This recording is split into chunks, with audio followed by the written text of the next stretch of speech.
Assalamu alaikum. Welcome to Down Public School and College. This is grade 5 subject science. Dear students, second final का unit number 16 हम कर रहे हैं. Lecture 2 हमने करना है और ये लेक्चर 2 का पार्ट 2 है जिसमें हम स्टैटिक इलेक्ट्रिसिटी के बारे में पढ़ रहे हैं. स्टैटिक इलेक्ट्रिसिटी का मैंने आपको बताया जिसमें से लाइटनिंग जो होती है वो भी स्टैटिक इलेक्ट्रिसिटी की वजह से पैदा होती है. लाइटनिंग बोलते हैं बेसिकली जो आसमान पे बिजली चमकती है, ठीक है, तो उसको लाइटनिंग बोला जाता है.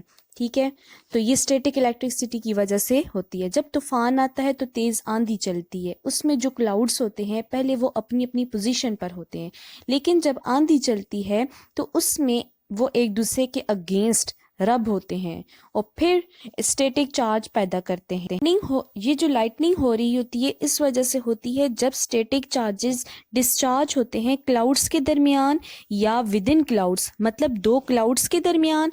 एक पर एंड पर पॉजिटिव चार्ज है और दूसरे एंड पर नेगेटिव, तो वो एक दूसरे को अट्रैक्ट करते हैं. ठीक है, क्लाउड्स के बॉटम पे नेगेटिव चार्ज ज़्यादा होगा और अर्थ सरफेस पे जिसमें हमारे पास बिल्डिंग वगैरह या कोई और चीज़ें आ जाती हैं उन पर पॉजिटिव चार्ज होगा.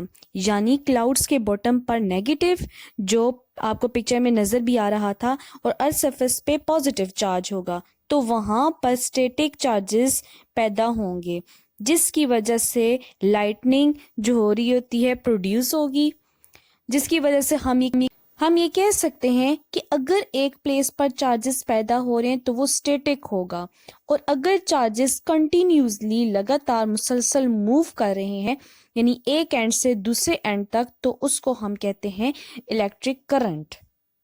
सेकेंड इलेक्ट्रिसिटी की हमने टाइप पढ़ी इलेक्ट्रिक करंट. इलेक्ट्रिक करंट किससे कहते हैं? जब चार्जेस एक जगह से एक एंड से दूसरे एंड की तरफ मैटर के फ्लो करते हैं तो उसको हम क्या कहते हैं? Electric current. इलेक्ट्रिक करंट को मेजर करने के लिए एक डिवाइस होती है, एक इंस्ट्रूमेंट होता है, आला इस्तेमाल किया जाता है जिससे इलेक्ट्रिक करंट को मेजर किया जाता है, उसको हम कहते हैं ए मीटर. ठीक है, ए मीटर इंस्ट्रूमेंट इस्तेमाल करते हैं जिससे हम इलेक्ट्रिक करंट को मेजर करते हैं.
चलिए स्टूडेंट्स होमवर्क की तरफ आते हैं, जो आपने अपनी नीट कॉपी पे करना है। आपके पास क्वेश्चन है differentiate between static electricity and electric current. तो आपने उसका आंसर लिखना है। There are two types of electricity on the basis of movement of free electron. Number 1 static electricity, number 2 electric current. Then आपने स्टैटिक इलेक्ट्रिसिटी की पहले heading देनी है और उसमें बताना है when a static charge is build up on an object it is called static electricity. Then electric current की आपने हेडिंग देनी है और इसमें लिखना है when charges start to flow from one end of matter to the other end it is called electric current. Then answer लिखने के बाद आपने एंडिंग लाइन मस्ट लगानी है। नेक्स्ट क्वेश्चन है आपके पास, explain the phenomena of lightning. आपने लाइटनिंग का प्रोसेस लिखना है। तो उसमें लिखना है lightning is produced during thunderstorm because of static electricity in air. During a thunderstorm due to strong wind clouds rub against each other and produce large amount of static charge। इसके बाद आपने ending line लगानी है। Next question है आपके पास, why does your hair fly away when you comb it in cold and dry weather. यानी कि आपके बाल उड़ते हैं जब आप उसको कंघी करते हैं ठंड में या फिर किसी ड्राई वेदर में। तो ऐसा क्यों होता है? तो इसमें आंसर लिखना है because comb and hair both have same charge। comb बोलते हैं कंघी को। तो ये क्यों होता है? comb और हेयर दोनों पे कौन से चार्ज होते हैं? सेम चार्जेस होते हैं, इसलिए क्या होते हैं वो फ्लाई अवे होते हैं कोल्ड में। तो आपने बहुत राइटिंग रूल्स को फॉलो करते हुए अपने काम को नीट कॉपीज पे लिखना है और इसके बाद याद भी करना है। Thank you students, Allah Hafiz.